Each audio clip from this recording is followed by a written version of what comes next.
A shooting at a Jehovah's Witness hall in Hamburg, Germany, has left at least 7 people dead, including the gunman. This Thornton church was the scene of a Christmas morning tragedy when a former congregation member threw multiple pipe bomb-like devices through this window behind me and then shot his wife and then himself here in the parking lot. Was the way a church treated the wife a contributing factor to her killing her family and then herself? So now we have India, where an individual associated with Jehovah's Witnesses has taken a bomb and taken the lives of a number of individuals and caused untold harm and pain to so many others.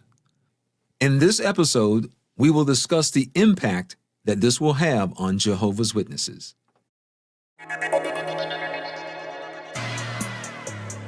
You're listening to The Critical Thought, where we challenge our listeners to use critical thinking when examining the teachings of Jehovah's Witnesses.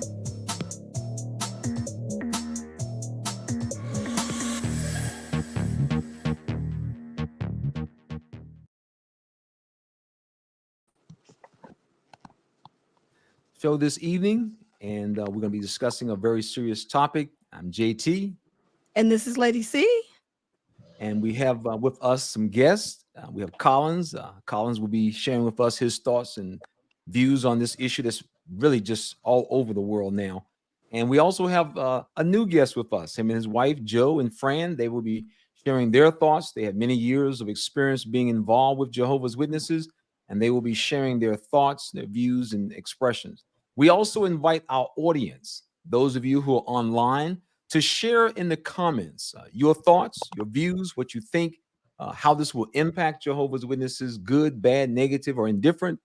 We want you to share with them. Many of us, we still have family members who are inside, and we know very quickly this could have been them. And in fact, it could have been you or I, because we at one time were sitting at conventions just like that. But to get started, we'd like to introduce Fran and Joe. Could you share with our audience a little bit about your background so that they can see that, yes, you have walked the walk for many years? Well, hi, folks. I'm Joe, and I'm Fran. And Fran's going to tell us a little bit about how long we've been in. Okay, so we were in for 36 years. We were not born in. At 33 years old, we wanted to study the Bible. Our children were small. They were 5 and under, and I was pregnant for the 4th one. If so, witnesses came to our door. We started studying, and we were in for 36 years, and we've seen a lot. Yeah, we were looking initially for a couple things, for the family to have a place to contribute to toward charity, to volunteer for charity, and to learn the Bible for the family, as a family. Yeah, that's typically what attracts most people, is that we see that type of family environment. We see that type of family environment that the witnesses often present when they come to the door, the little children, everybody's there. And so that's what attracted my mom as well. And so that's to be understood. Could you share with our audience how you have been impacted since you have left? What has taken place with this family that started out so picture perfect? So when Joe and I found out about the child sexual abuse, we told our children, actually young adults, they're like 43 and younger. And when we told them, they said, "Oh, it's a lie. You can't believe it. It's on the internet. It's apostate." And we said, well, the ARC, the Royal Commission, was a documentary. It was not put out by apostates. And we told the 2 elders in our congregation. And then we also went to, he used to be a circuit overseer, but he studied with our family, so we were very close. And when we went to him, he said, "We sound like apostates." And right away, when we got off the phone, he called our 4 grown children and told them, "Your parents are into something very dangerous, and you better be very careful." And so right away, they started soft shunning us. And what is the situation today? We heard today we absolutely have no contact with the family. Yeah. We have not for a year. A good year. Yeah, we've only been out 2 years. Yeah. The first year we tried to stay PMO. Yeah. We had some contact with them, but a year ago, our one daughter who was in Pioneer School, she called us up and she says, I just have to ask you one thing. Do you believe that the governing body is God's spirit anointed on the earth? And Joe and I both said no. And she said, I will not be able to have any more contact with you. And she hasn't. That was it. And the others kind of drifted along afterwards. They're very close. They're very close in their attitude toward things. So they kind of monitor each other. And I must say, they're all pioneers. Yeah. They all learned a foreign language. Our son is an elder. Our 2 sons-in-laws are elders. So they are very much in. Yeah. When the Watchtower makes a statement that this religion does not divide families, that is probably one of the biggest lies they tell the public. It's a lie. It's a lie. Yeah. I mean, you personally are living it. So that's what makes this thing so amazing.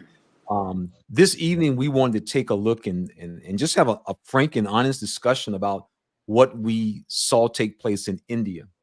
First of all, our channel, and the same with so many other those in the ex-Jehovah's Witness community, we do not look lightly at what this man has done. This man has taken the lives of people, and whatever the law lays against him, then rightly so. Because as I mentioned, that could have been you or I sitting in that audience. And his form of activism, we definitely do not support. Because what has happened now is the subject or the issue has been removed from the Watchtower and now is put on him. Collins, we would just like to just ask you, when you first heard about this, what was some of the things that ran through your mind? Basically the same thing that you're mentioning right now. Really shocked at the level of this being at a convention. That's a worst case scenario for any type of activity like this. And unfortunately, I felt like, when these things happen, just like with school shootings, just like with mass shootings, when one person does it, then it spreads to another, and then it spreads to another. And you also see the level of violence escalating with each one. It's heartbreaking. The people there are really sitting ducks. They're completely defensible in that kind of a situation, and it just was very upsetting to me.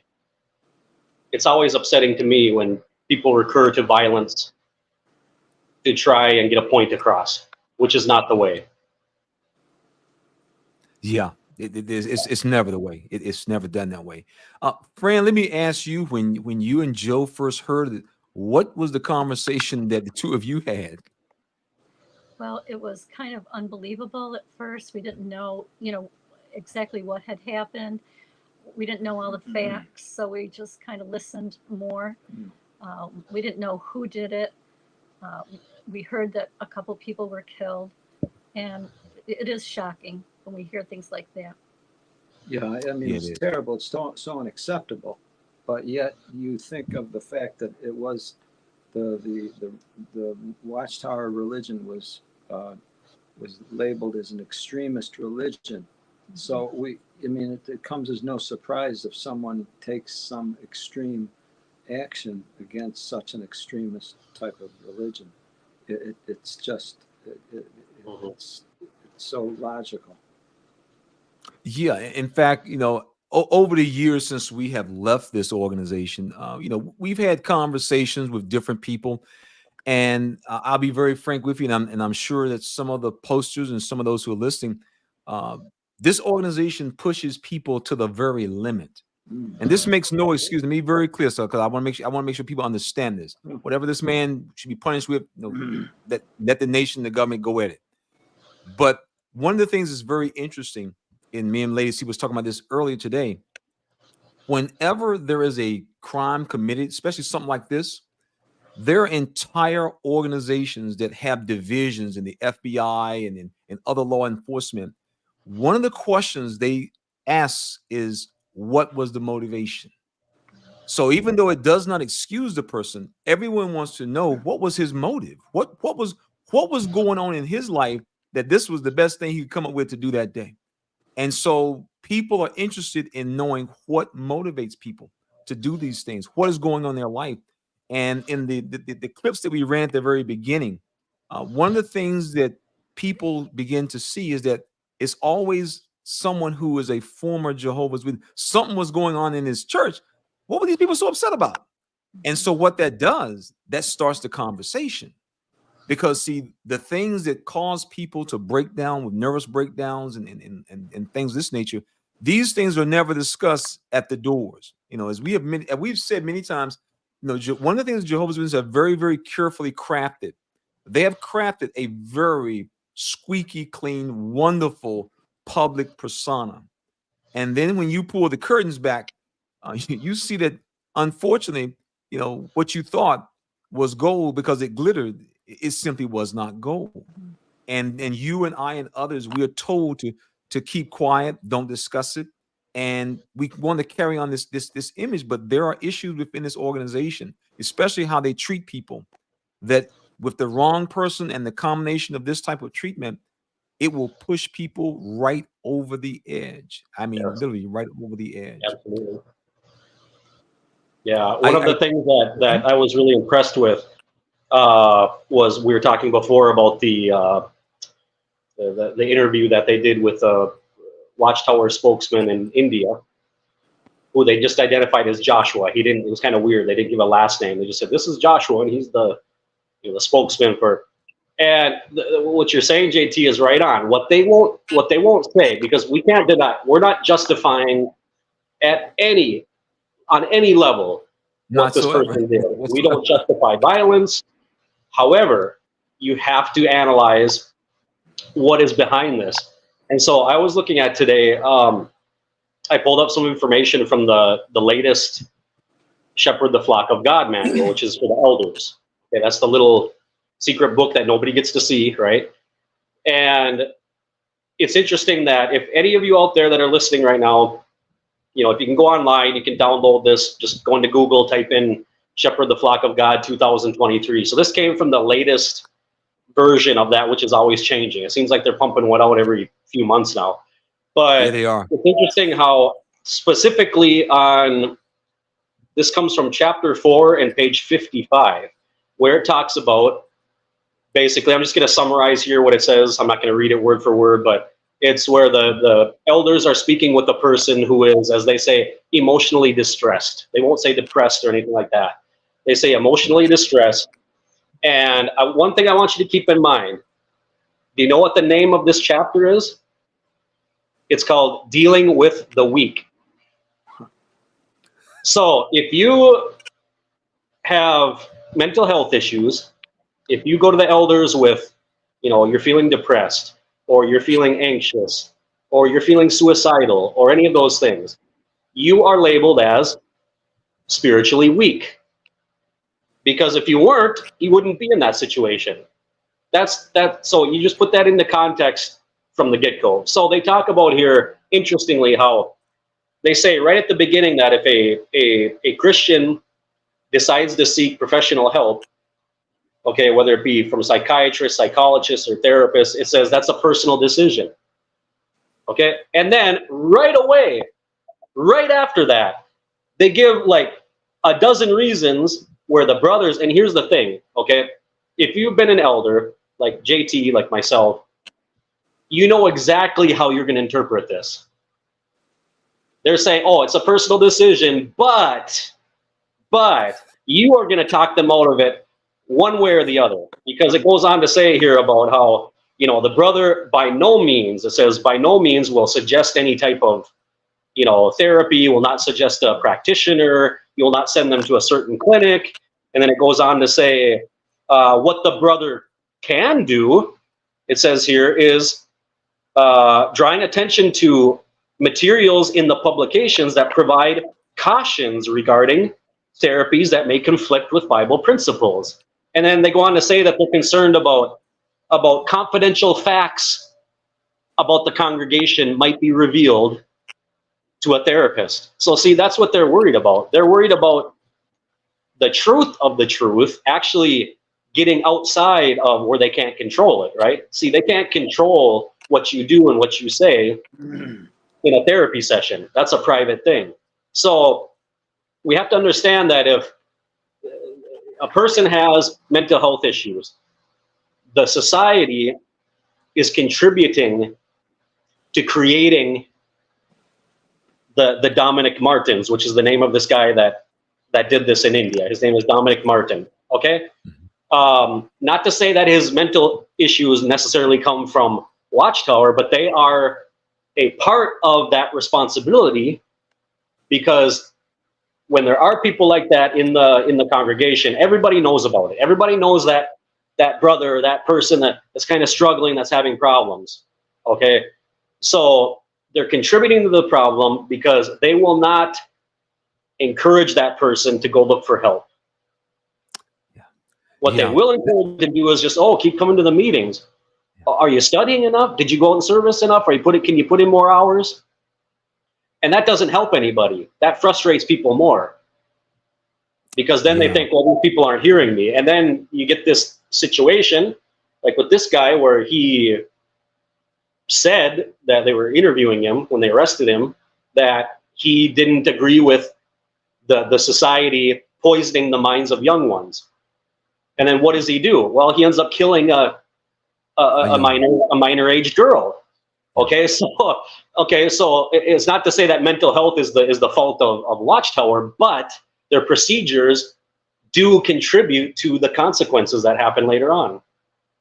Yeah, I mean, it's really. I like the way when the commenters David, he said the elders are taught how to gaslight the victims, abuse in the congregation, and then bombard the emotional blackmail onto the abuse in addition to the shunning. And that's what they basically do. They basically gaslight you. Like you said, it's this subject is discussed in the chapter on weak people. Historically, that has always been how they view people who were struggling with emotional issues. You're spiritually weak. You're not doing enough, running fast enough, jumping high enough. And so even though they write it so that it's for public distribution within the congregation itself, that's the way the brothers view. And they use it as a very, very effective tool.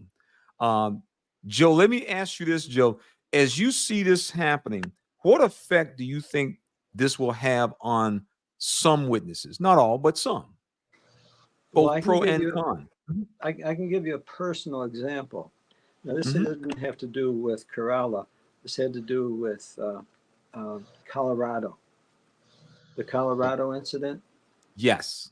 Very shortly after that, it was a time when we hadn't heard from our oldest daughter for at least Months. a month, months. And generally, we heard from her almost every day.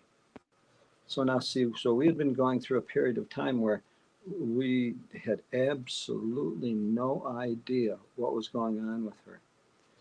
And at that point, my anxiety and fear kicked in to where I needed to know what's going on with my daughter. Where is she? What's going on? And any attempts at contacting them didn't help. They were blocking our number.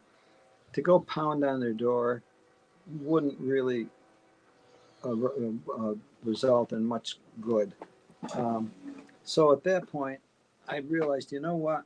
As far as I'm concerned, she's a missing person. So I said, I'm going to treat her as if she was a missing person. So I went to the state troopers, the state police, and I told them, here's our situation. We haven't heard from our daughter, whom we usually hear from regularly. We're very concerned. We can't get in touch with her. What do we do? And at that point, she asked us if we tried to call. I said, yes. And I said, they block our number. And she told us, in fact, something I didn't know. She said, if you dial *67, it will block your number. I said, I didn't know that. But then she quickly said, would you like me to call her for you? And if you stay on the line. I said, absolutely, please. So she did. She called her, and they determined that there were family issues that were causing problems. And at this time, she wasn't interested in contacting us. So I said, I understand. And at that point, I proceeded to explain to the trooper. It was a woman, the state trooper. I explained to her who we were, the religion, what's going on in the religion, the extremist position they take, and what happened in Colorado, and the fact that that scenario is likely to repeat itself because of the way they treat their people. And that's just one example that I can think of. That's personal. Yeah. Wow. Yeah, it's amazing.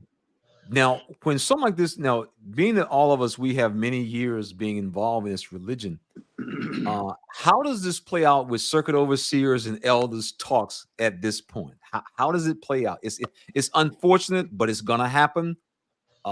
What's gonna happen to their talks? What have you seen over the years happen to the talks that these elders and circuit overseers will be giving in the coming weeks? Fran, you got a thought on it you want to share? Yes. They're going to really play up the persecution card. They're going to say, yes, you see, we are in the last days, the last of the last days, and these things are happening, and it's persecution, and we've got to be ready. We've got to be on guard. They're really going to put more and more fear into the friends. Yeah, that's a good word. They're going to scare the witnesses to death. Yeah. I mean, they are. I mean, it's just this is the bunker mindset. This is they're out to get us. That's what I was saying. I'm sorry, George. Go ahead, George. I was on mute. Go ahead, George. I was saying that I was on mute, but I was getting ready to say the same thing you were saying about the bunker video. I think that, with these videos that the Watchtower is displaying at these conventions, I think that people are going to probably go back and watch more of them and just get more familiar with it. And they, it's making it their point. It's actually making their point. Because when they see these things being portrayed at these conventions, they're saying, see, this is what Jehovah is giving his people. We get the right thing when we need it, And so every time something like this goes down, the Jehovah's Witnesses, they go back into the cocoon, as it were. They're going back to the Kingdom Hall. And I just hung out with an individual this past weekend. We were going to try to get her on today, but she's on her way back to Florida. But one of the things that she shared with me about her own personal experience was during the time of 9/11. And she said what ended up happening was, she wasn't baptized or anything like that just yet. But when 9/11 happened, that actually sped up the process of her getting her study, getting herself together so that she could then get baptized to go back to the Kingdom Hall, because at that point, she said she knew that things were getting ready to jump off. And so then, of course, later on, she realized that, hey, look, this wasn't the truth. And how long has it been that 9/11 happened? It's been a while. So, so she's just one of many people that, went back to the Kingdom Hall. Yeah, absolutely. Go ahead, Joe. And if I could say that, and they use that, they justify the persecution as if it's approval of the acceptable worship. And it just plays right into the persecution complex that they have. And they just use that to their advantage. Yeah. I think about how there were probably people who were saying, this is going to be the last assembly I'm going to. I'm out of here. Yeah. And these types of actions do not help the issue that he may have had with the organization. It is the ultimate distraction, and it will be used by the organization. There are probably people who were thinking about leaving, and unfortunately, they now will go back. because this guy has become, we did a video, a few years back, about not becoming a poster child. As Jehovah's Witnesses, we were taught exactly what those who leave are going to do and how they're going to act. Last thing you want to do is put a confirmation stamp on top of it. Yep. And that's why for so many of us who have left and so many people in this audience right now, this is why people don't understand, because their lives did not turn out the way the Watchtower said their lives was going to turn out. I mean, there are people on this board right now, they left and they just rolled with the punches and kept going. And so their family and friends who are still in this organization can't believe they're doing so well. They're happy, and so, because we had people tell us, they say like, y'all look like y'all are happy. Yeah, we are. We ain't hogging books no more. So, so this is what ends up driving this thing. And I didn't mean to cut you off, Collin, but this is what drives this thing. Yeah, and that's something that I've talked about this in recent days, where even within our community, and this is kind of between us, among all of us here, and the people who are in the audience that are ex-witnesses as well. Anyone out there that does activism or has channels,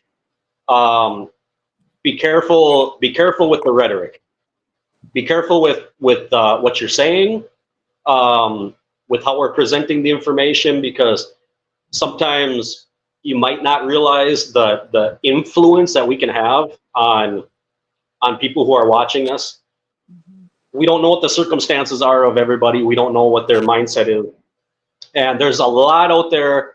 There's a lot of this kind of tone of, Watchtower's going down and it's this and that. And it's like, hey, you gotta, okay, well, cool down with that. Okay, just take it easy. Okay, because that can be interpreted in a lot of ways. Many different ways. And it's one of those things where I've always talked about, hey, there's been cults, there's been branches of different religious groups that are as bad or worse than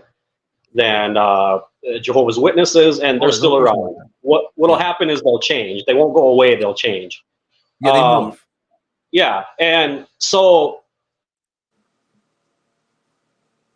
we have to be careful with that. And what you're saying, JT, is spot on.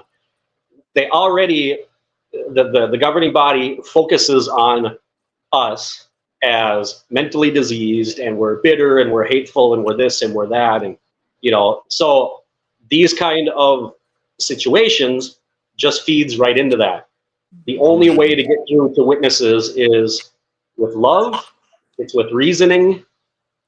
Okay, explaining things, let them come to their own conclusions. But a frontal attack, and I've said this a million times, I'm going to say it a million times again, frontal attacks do not work. Okay, that's what they expect. They're prepared for it. They're trained for it. And what Joe and Fran were saying is they're going to be stepping up now. The COs, the elders, they'll look at 2 Timothy, in the last days, hard times we'll deal with. That's what we're seeing. You know what? And the society actually needs situations like this to happen. Yes. Okay. They're never going to come out and say that, but they need this because nothing out there scares anybody anymore. All the doctrines that scared us, that kept us in line, the generation, because that was going to happen anytime, and all these things, and the king of the north and south and all that. Well, all that just kind of went away. So now it's like, well, what do we get excited about now? Well, this is the perfect thing. Bombing at a convention. Oh my God! Oh, it's Satan, and that fires everybody up, and it gets people scared, and it gets people who are out thinking about maybe I should think about going back. Yeah. So you got to look at this. That there's a psychological factor here. It's a game, and there are interests behind this. Don't think for a second that a corporation where billions of dollars are at stake, people are expendable. Okay, it's the bottom line. We see it in politics. We see it in other businesses. Okay, a few people die here, people die there. Well, I mean, it keeps the rest of the people in line. That's an acceptable. That's collateral damage. Yeah, and if that keeps people coming in, if it keeps the fire burning, that we're God's people. See, we're getting persecuted. Then every once in a while, those things actually help them. So we need to be very careful on our end what we're talking about and what we're saying as well, because you know, that can resonate in the wrong way in a person such as that individual. So we should always, I think, be respectable, because as you said, JT, that could have been us. It could have been one of my brothers, as I've talked about before. I have two brothers who are still witnesses. One is an elder. The other one, I don't know. I haven't had contact with them for like 12 years, but I know they're still active witnesses. They have children, and they're completely helpless if someone chose to walk into a convention site and start opening fire or put a bomb in there. Right. So if people have grievances, the rank and file are not the ones who should be taking the brunt of this. Right. Yeah. Okay? They're not at fault. They're not at fault for the doctrines. I got a question for Yeah. Joe and Fran, because you all raised your children in this religion. And if these things were happening during the time that you were, bringing your kids along, how do you think they would have felt, going back to a convention? Do you think they would have been, afraid to go back to a large convention, or what do you think? How do you think the kids would have reacted? I don't think so. I really don't. I think they would view it as coming with the territory. That's what I think. We didn't raise them to be afraid. But I will say this: the society raised them to be afraid. And unfortunately, what I really, truly regret, I reinforced that. I took the society's line, and I was afraid for them not to be compliant. That was the fear that I really regret having influenced me. And their biggest response is, well, if we die, we'll get resurrected. Yeah. That's So exactly right. They're going to put themselves right out there, front line. Yeah, oh yeah. You know, they were pioneers. They went to foreign countries that oh my goodness, were under ban. And they would just say, well, if we die, we'll just get resurrected. They were committed. And yeah, I mean, it's amazing. I mean, it's downright amazing how there are so many witnesses over the years who have gone into these countries trying to deliver magazines and books to these countries and putting their life on the line.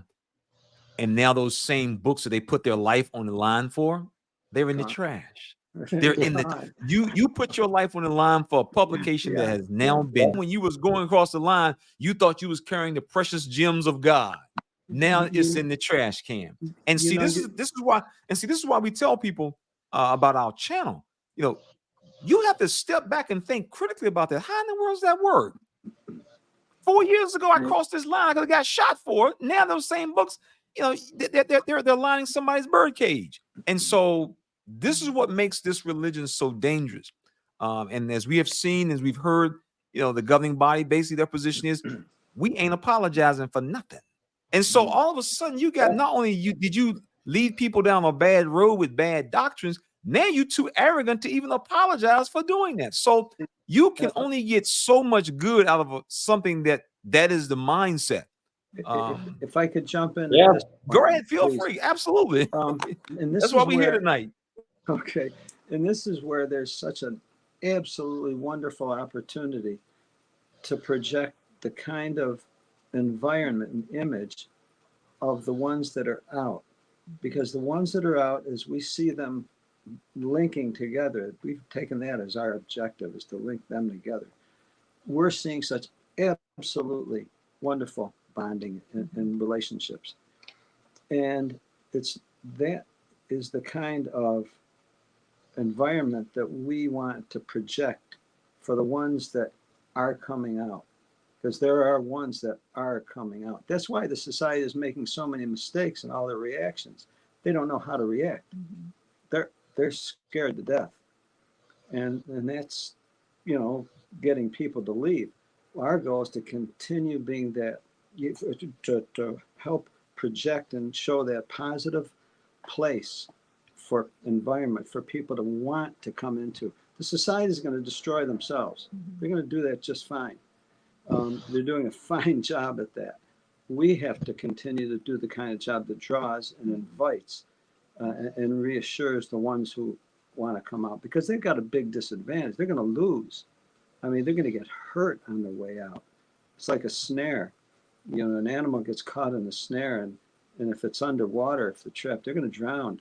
The only way they get out is if they do something extreme, like they do this too. They like gnawing their arm or their leg off, and they get away without drowning.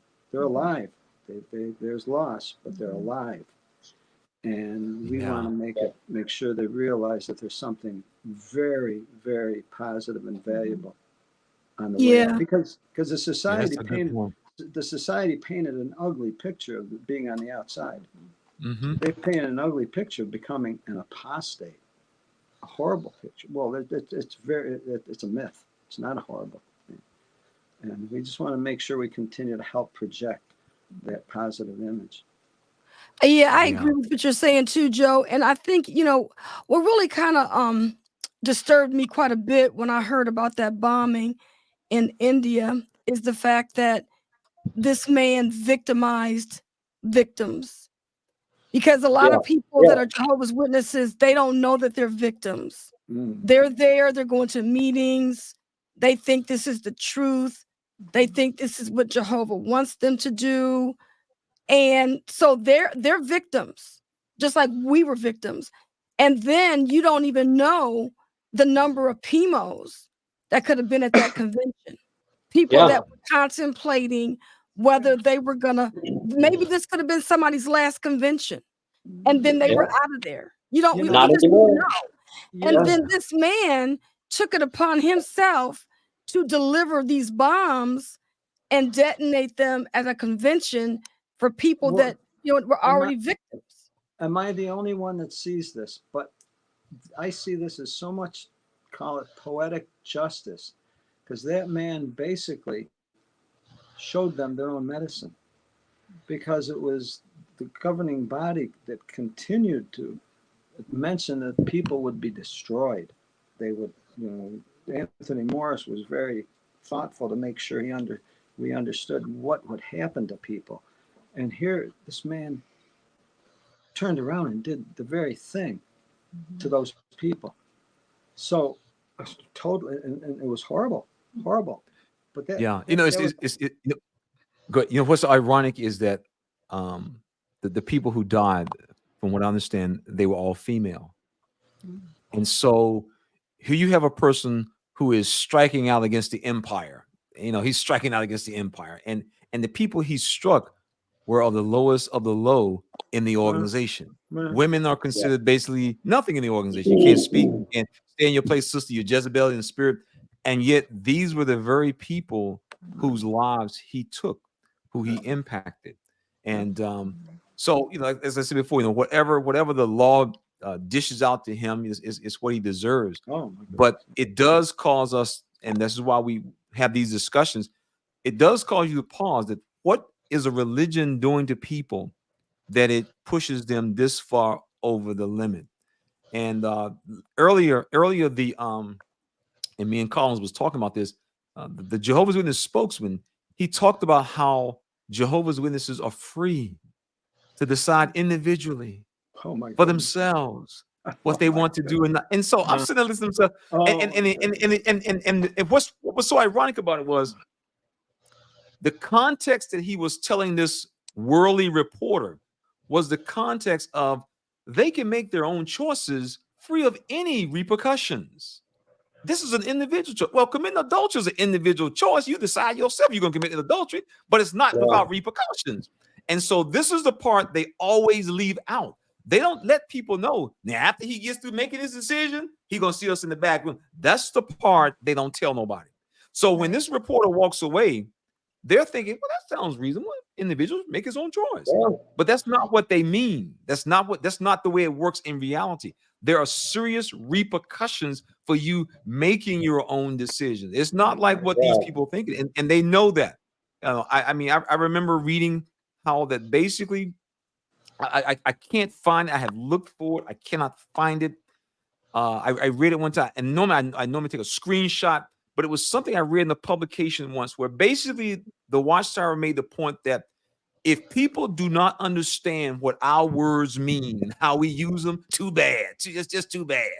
And so, as a result, the Watchtower has its own language of words that they can use all the time. That's the whole point behind the theocratic warfare.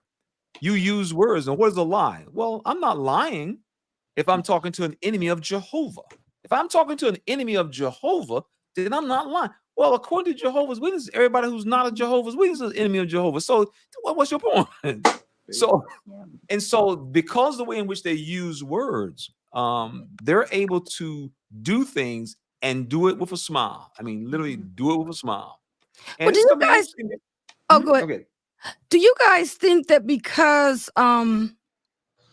years ago, when information wasn't really free for people to get information about Jehovah's Witnesses, people who were disciplined by the group or by the rules and regulations of Watchtower, they just accepted it. But now that people are starting to understand, I don't have to take this. This could be the rise in people, lashing back. I have to tell you that I warned our 3 elder family members.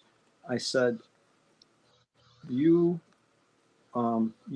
try to make sure that people don't bring recording devices into a judicial hearing.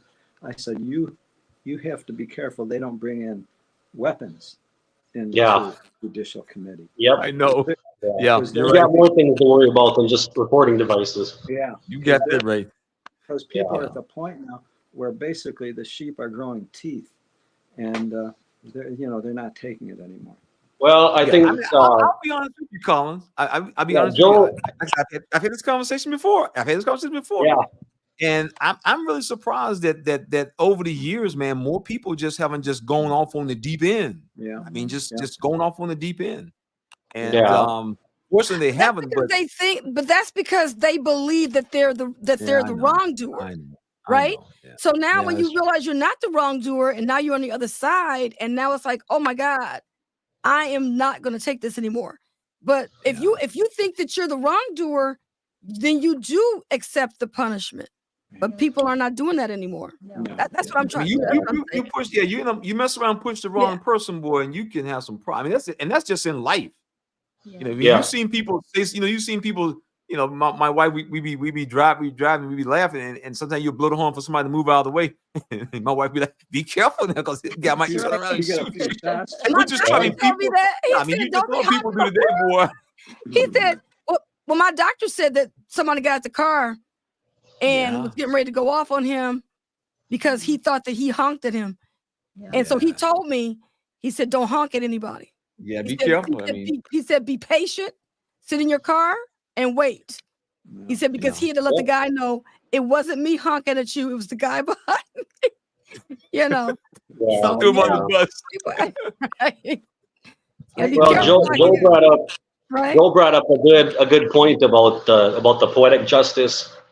So when you have an organization that preaches basically hate in many forms, hating people who aren't of the religion, shunning people who leave the religion or that make mistakes, and then all the biblical stories that we look at with violence, with killing, with all these things.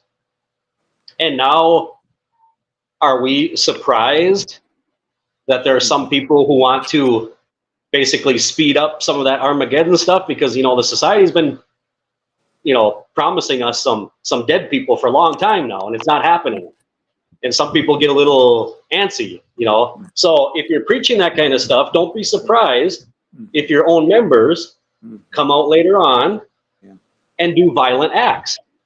Because let's say, for example, okay, this guy, because this idea, like JT mentioned about, and Joe too, about how they're not afraid to die.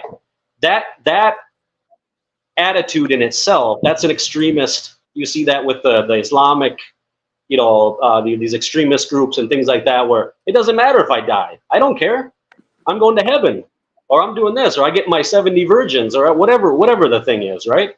So this guy, goes to, I think they said that he was he spent the last 10 years in Dubai because he was a software engineer, so he knew all about circuits and electricity and all that kind of stuff, and so people can go to these other places, pick up other belief systems. He was probably influenced by some of the culture in that area, which is Muslim, and then comes back with this idea. Well, I need to take these people out. But where does that seed? Where does it get planted in the beginning? Well, it comes right from our own platforms, where we're glorifying, bears coming out of the woods and tearing apart children, and all these stories that we heard all the time growing up, and then we're surprised later on when we see members engaging in violence. It's a symptom of a problem.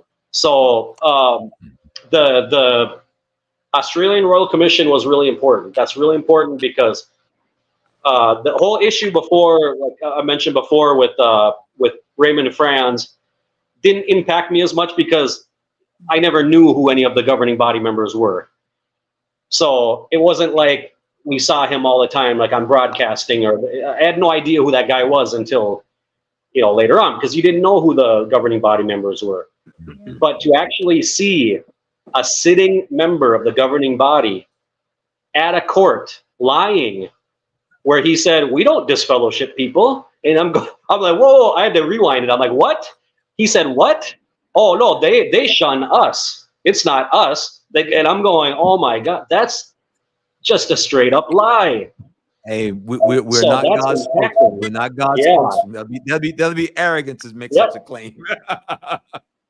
Yeah, I know, man. It's absolutely. It's really sad. Joe wants to make a comment. I'm sorry, Joe. Go ahead. Let me cut you off. No, it just broke. Everything was broken up for about 10 seconds. Okay. And everything was just discombobulated.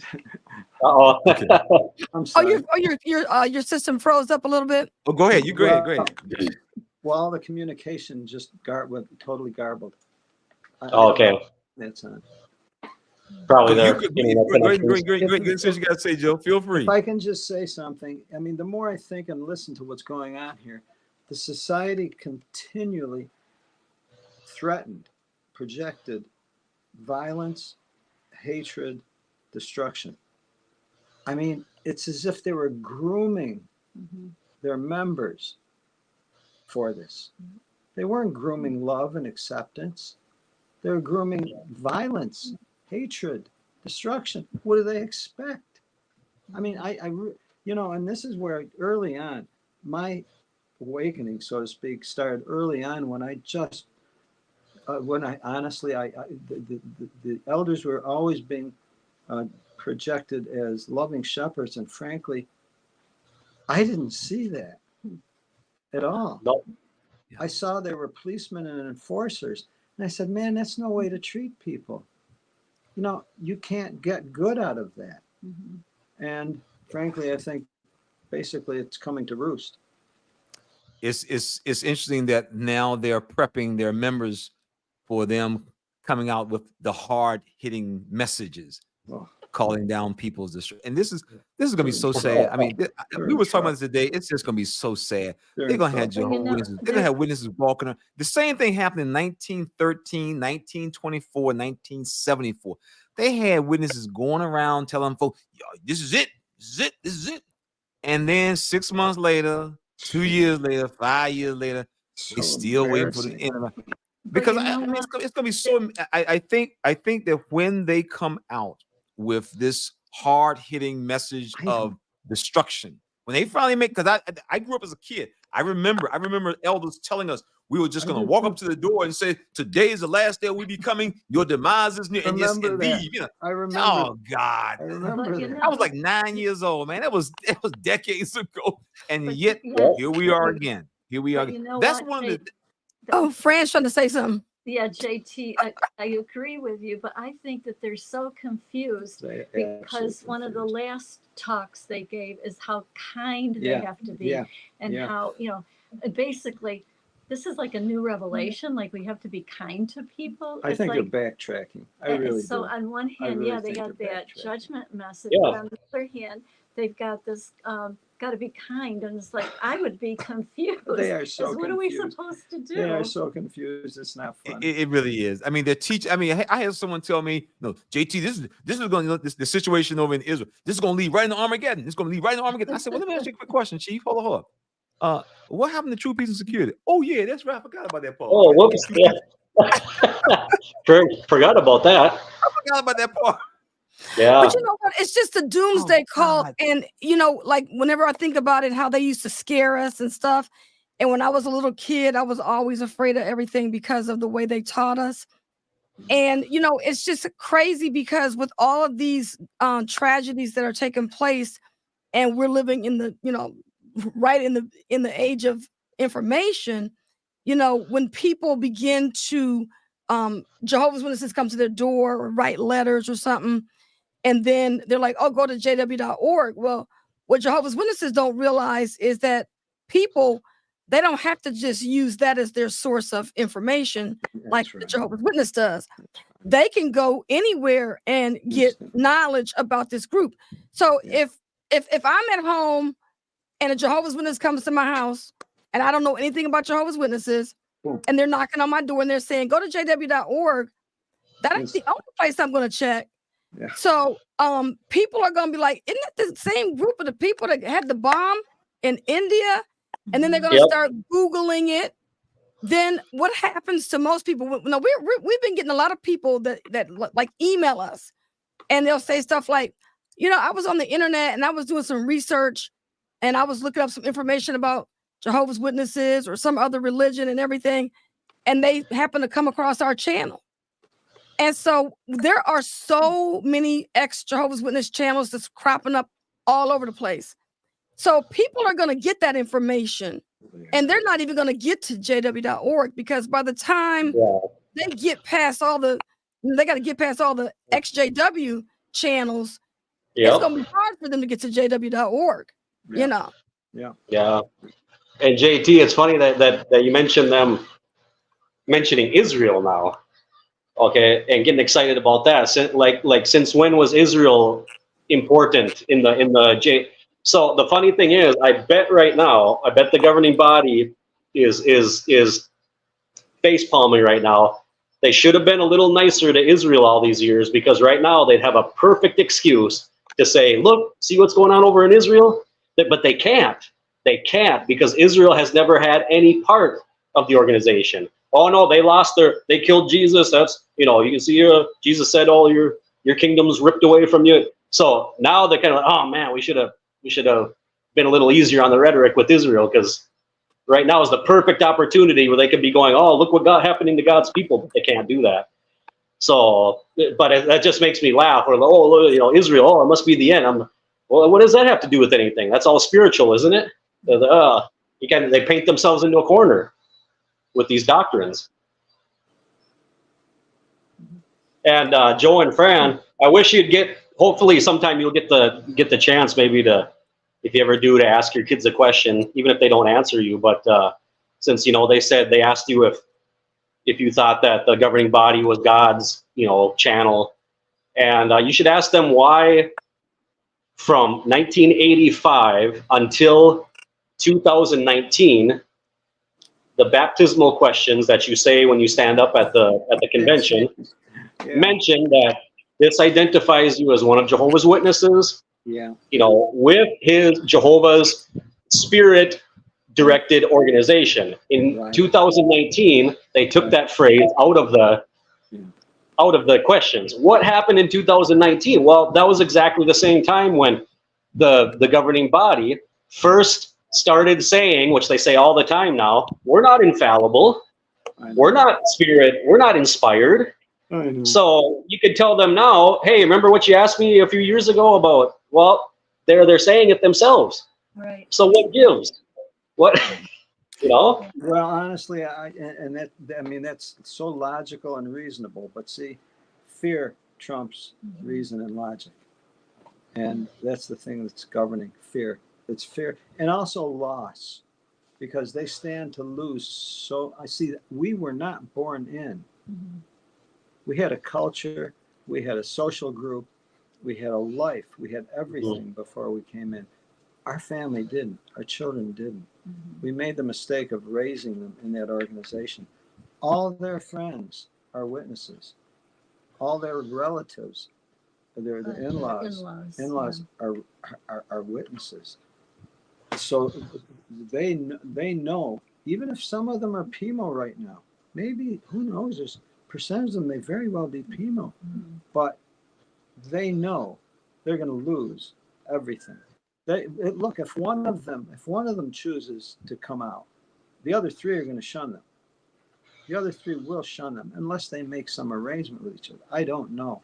But all I know, they have a tremendous amount to lose. Until they realize that they have so much more to gain, they're going to stay trapped in there. And our job is to show them they have so much more to gain. JT, you got to get off of mute. I can't take you off of mute. You must have muted yourself. I'm sorry. Okay. My bad. But actually, you know what's kind of funny, Joe, is that if you analyze, what the annual meeting, what just happened, the governing body gave all of us a blackmail card. So your children can say, well, just remember, I can always come back in the tribulation. Yeah. So don't be too hard on me. You might have to accept me back one day. So I've got to ask. They gave us that ace up our sleeve. We can use that now. I have to ask though, even if I were still in, and if I were to hear all these changes taking place, I would say, I don't trust anything that they're saying. It's like, you think about that. Wait, is this a test? Is this a trap? Is this a trap? Yeah. Are they looking to see who's really, really loyal to what's been, and now they want to see who's deviating? I'm telling you, they play the worst mind games in the world. It's a horrible thing they do. Horrible. Yeah, and that's what this whole issue in India, it will be played around the world to instill a level of fear back into Jehovah's who are thinking about leaving. But there will be those who will come and realize I still got to go. The families you can only feel sorry for the families because one of the things about Jehovah's Witnesses in general, Jehovah's in general don't come from a very high financial economic background as a group. I mean, here in the United States, according to Pew, Jehovah's Witnesses rank right at the very bottom socially and economically. So when you start moving this religion around the world, the people who are attracted to this type of religion in other countries, they will typically be pulling people from some of the lower economic status levels because they offer you paradise. I mean, if someone stands at your door and says, would you and your family like to live here? And you're living in a hut or you're living in a very dilapidated area, who would say no? Only a fool would say no. The problem is the Watchtower is not able to deliver their product. And that's the problem. They promise more than they can deliver. And so you can only imagine that these individuals in this country who were at their convention, most of them are probably not lawyers, doctors, and software engineers from India. Okay, they're probably not. Many of them come from they're just not. I mean, historically, Jehovah's Witnesses simply don't pull from that pool of people in the religion. I mean, we live here in Washington D.C. We used to live in Alexandria. You had congressmen living on every corner, people from the White House, and these guys won't instantly become no Jehovah's Witnesses. You're not going to do it. We can give you paradise, man. Please get out of here. And so. In our territory, the whole while we was in our congregation, and me and my wife talked about that, there was only one person, and her husband didn't even come. Only one person who actually came from the neighborhood where we preach. Everybody else was like, I'm not interested. They were just people who moved in or they had been studying for years. I have to ask a question now, though. There were many working type people that came in. There were working class people. Now there's fewer working class people. And even if they're drawing from the lower socioeconomic group, where's the money going to come from? Well, wait. Once again, we've discussed this in conversations. Right now, the Watchtower has the greatest program in the world. I mean, I got to give it to these guys. They have got the greatest program in the world. For the first time, the Watchtower organization knows exactly how much money they're supposed to get every month. They have I'm telling you, man, I would love to see that spreadsheet. You know, on one side, you got all the congregation's numbers, and then you get the name of the congregation. You got how much they have promised to give and how much they actually send in. And if the two don't match, that circuit of is going to be getting a letter about, we got 4 congregations in your circuit. They're not meeting their obligation. And so the beatings will, as they said, no, the beatings will continue. So now the organization doesn't really care if you're at the Kingdom Hall or not, because the Watchtower does not tithe individuals. They smart. They tithe on the congregation level. They take it up one level. I was telling the guy the other day, I said, you know, as Jehovah's Witnesses, we bragged about our elders did not get paid for their pastoral duties, which is true. Elders don't get paid. They don't get compensated for their pastoral duties. But if you move to the next level in the organization, you will be compensated for your pastoral duties. Circuit overseers live the same life as any pastor in the country. They're taken care of by the church, their insurance, their car, their living space, just like any other religion. We just don't do it on the first level, and then we run around and brag about it. So, but I agree with Joe. I think that, like you said, where's the money coming from? You know, was it a couple years ago when they were selling all those Kingdom Halls? And I remember when we went down to North Carolina to visit, and we were talking to some family down there that were still going to meetings, or they were in touch with people that were going to meetings. And so it was like, when the Watchtower first started out, they were in storefronts, and they had very few Kingdom Halls and stuff, and they were meeting doubled up and everything. So there was a sister down in North Carolina that told JT's mom that the end was close because, you know, they were going back to these, they were closing Kingdom Halls. So the end is so near because they're closing these halls. And so we're like, well, they're going backwards, not forwards, you know. So how could you say that the end is coming because you're closing Kingdom Halls? And then at that point, you know, like, because it was like rural area. So they went from going from 10 miles to the Kingdom Hall to like 40 miles one way to the Kingdom Hall. And she was equating that to, hey, the end is near, all because of that. It was crazy. But she didn't realize that they were closing Kingdom Halls because they had low attendance. People stopped going to the meetings, you know. But now there's a whole lot of other stuff going on, because aren't they now starting to buy Kingdom Halls again? Because remember, they were selling off all these Kingdom Halls. And now what's the latest with that now? I don't know. You know? So, but they were equating that to the end was coming. That doesn't add up. It's like, the end is so close. We're just gonna go ahead and build this $300 million AV over here in Ramapo, you know. And they say, oh yeah, but that'll be there after the tribulation, you know. That'll still be there. We're gonna be making movies in the new system.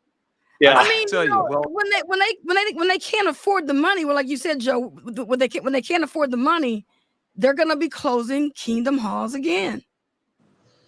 You know? Yeah, I tell you, the comments from the comments section is just unreal. I mean, if we're gonna see if we can capture these comments, because people need to read what these people are writing. I mean, these are people who, I'm just telling you, when you look at these comments, you're looking at people who have definitely lived the life. They have not heard about Jehovah's Witnesses. These are people who have walked the walk. They cannot just talk the talk. These folks they've walked the walk. And I'm just looking at, so I was just scrolling through some of the comments. We're going to try to capture this so that when people go back and watch the video, they can. Somebody said the new hall I saw even had sliding electric doors. Like, oh my word, that's insane. I love it. That is insane. You never see crazy. that here where I live. I know. Well, I tell you, Joe. You were saying, JT, I think you said, JT, on how you were talking about, like you said about the spreadsheet, about how the you know, on the district convention level, how they always have the deficit, but they know already, they put a price on everybody's head. And now it's like, even here where I am, I don't know if Joe and Fran know it, I'm in Honduras, which is in Central America. So we have assembly halls here. So how can you have a deficit at a building you own?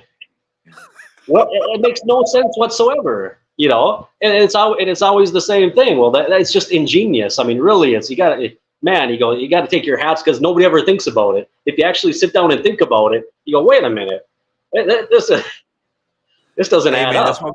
That's why we call our channel Critical Thinkers, because that's what got us in more trouble than any. No, I'm serious.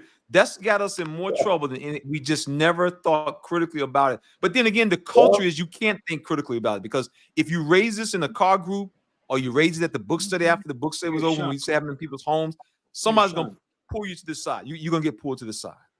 You get shut down. And that's just the way it is. Well, guys, we don't want to hold y'all guys all night. We thank y'all. We value y'all guys' time, as well as our audience. We thank you for your time. We hope that you've enjoyed the discussion, the conversation, and thanks so much for the support you guys give.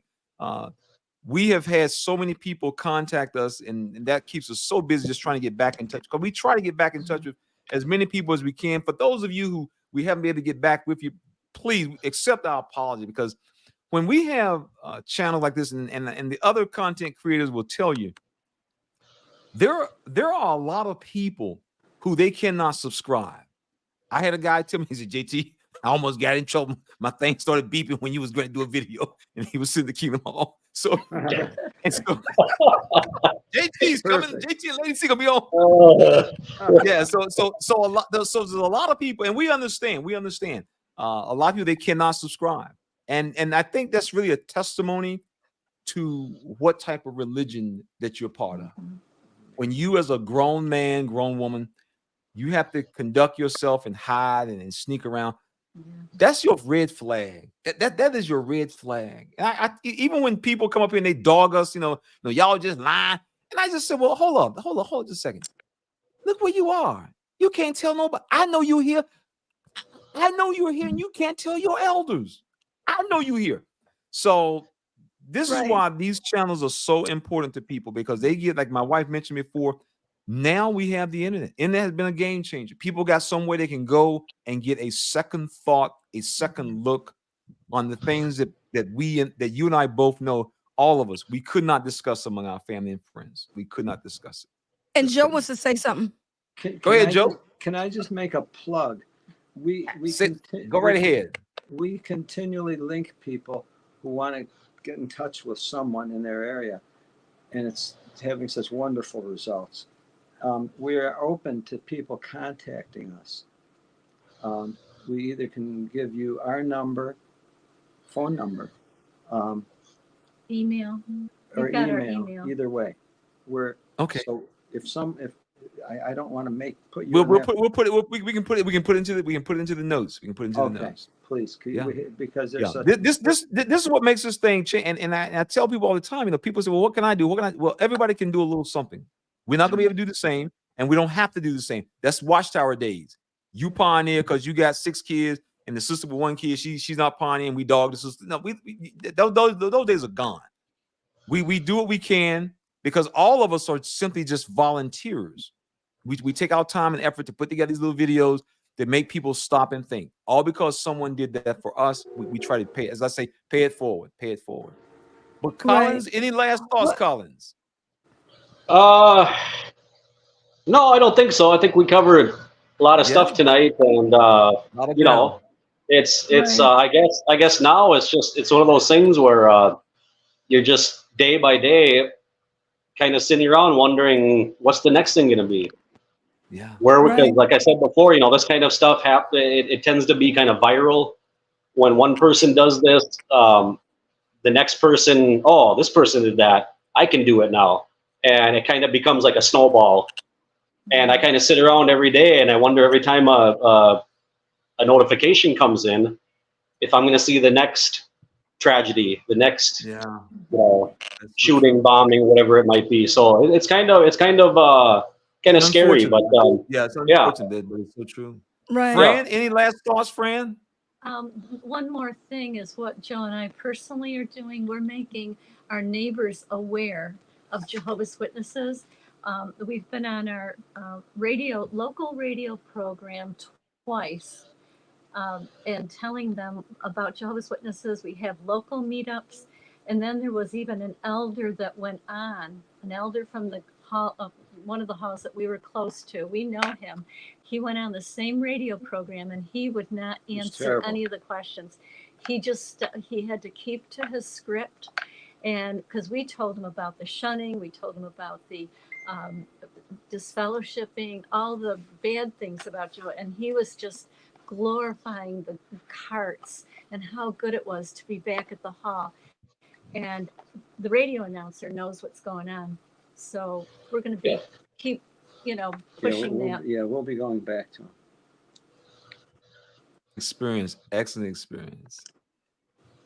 Good deal. Joe, you got any final words? If everybody does something in their area, that'll magnify to a very large degree. All we have to do is make someone aware of what's going on in your area, because what we're finding is most people either really don't have any awareness of Jehovah's Witnesses other than the fact they go to the door. But when we tell them and when we show them to beware and why, they really appreciate it. They really need to know, and it's very rewarding telling them. It's very rewarding. Excellent, Really. excellent. From little acorns to mighty oaks, as they used to say. So it sounds to me like you guys are at, so Joe and Fran, it sounds like you guys are doing your little unwitnessing. Like when we would go out in field service, then you guys have another way of getting the message out to people, which is good.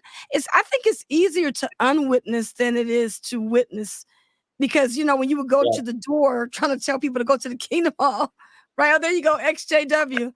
So are you wearing that button? Where do you wear your button to? Everywhere we go. And what kind of feedback are you getting from that?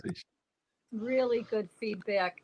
I was at the bottle return just the other day, and I had a bottle from Washington because we were in Washington D.C. and they didn't accept the bottle, so I didn't know it was going to be an opportunity. But I said, "Oh yeah, I got that in Washington." They go, "Oh no, we don't take these."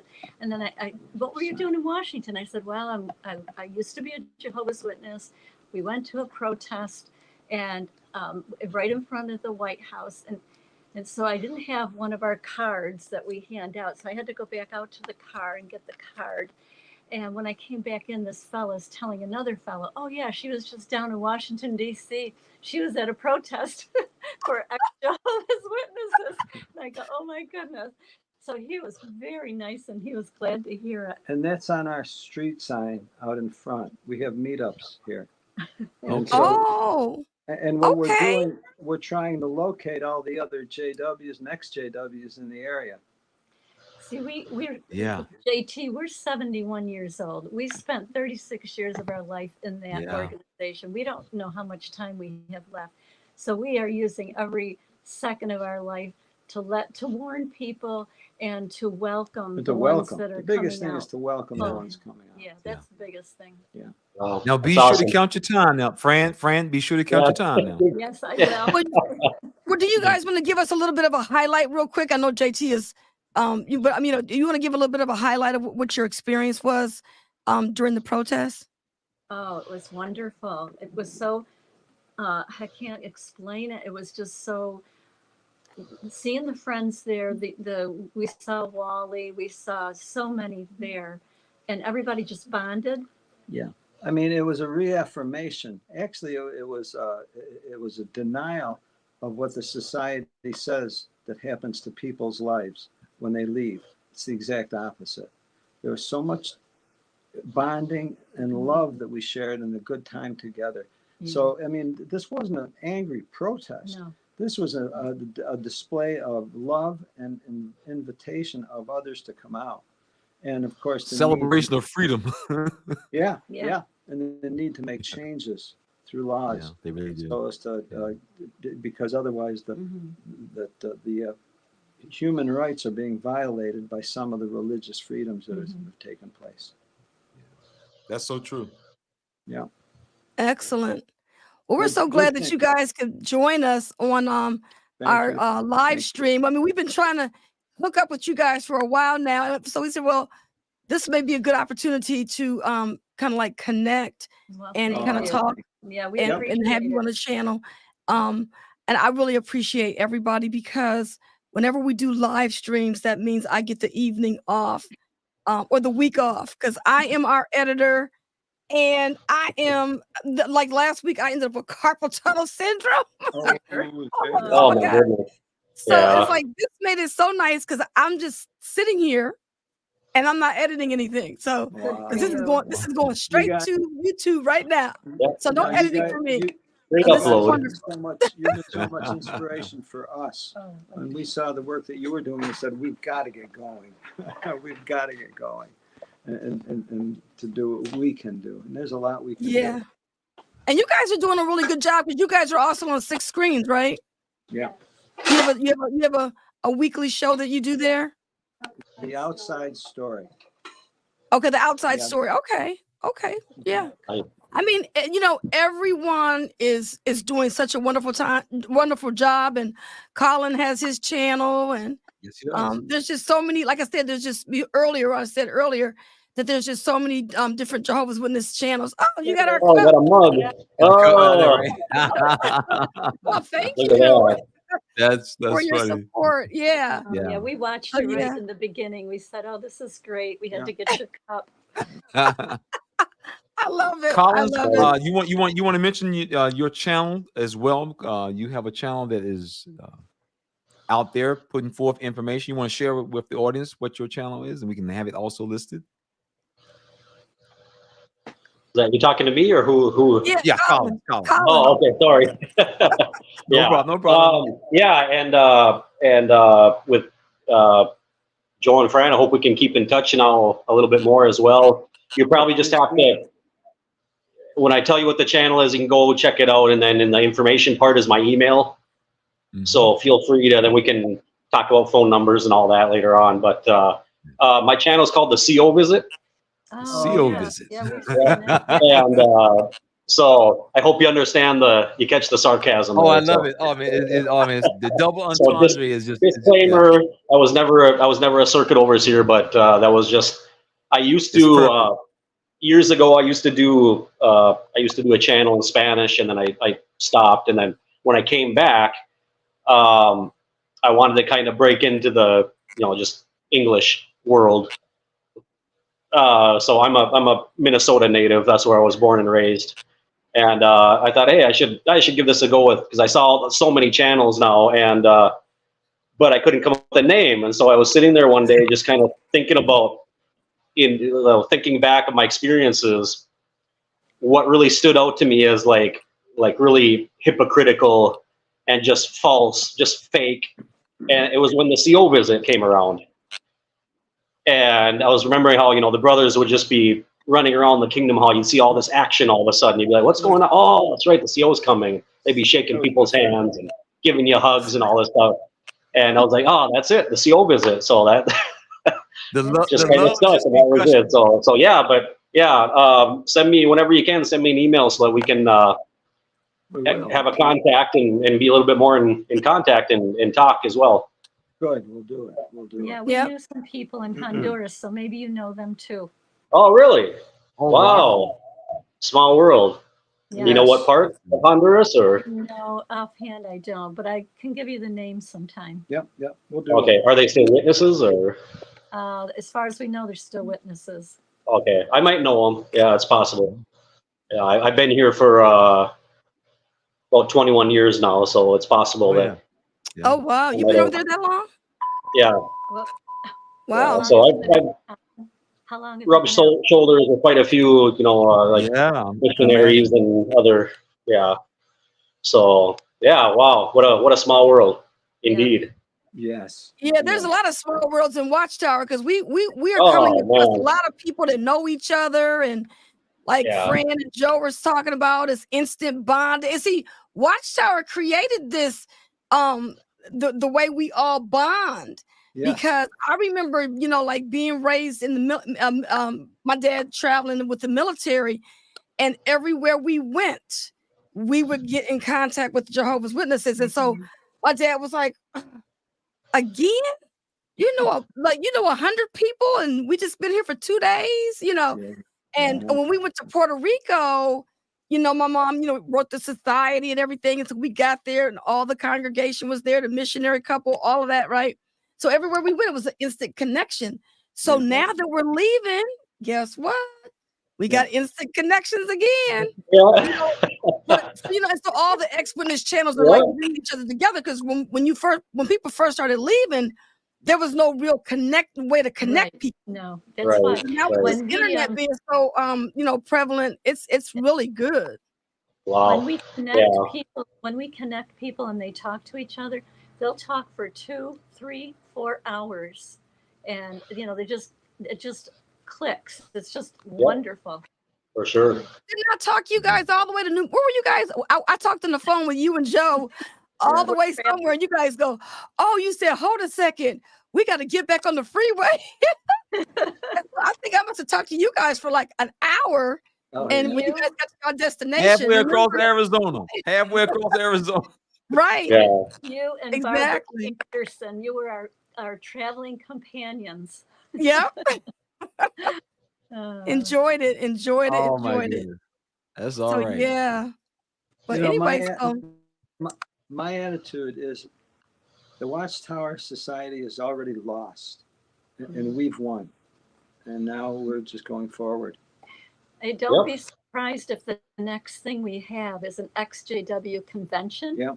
Because Rick Fearon is seriously thinking of starting one. Yeah. Oh, that's funny.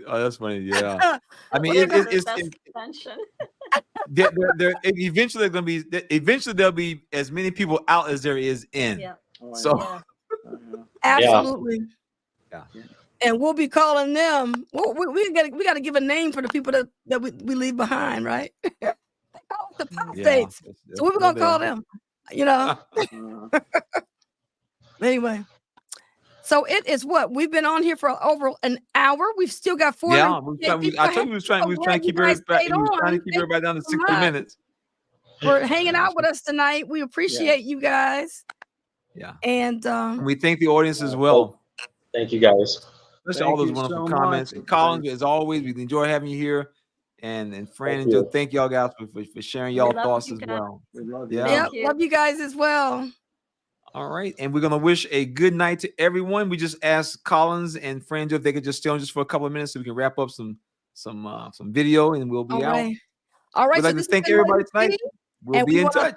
Thank you all for being in our audience. All right, good night. Bye-bye. Good night. Take care.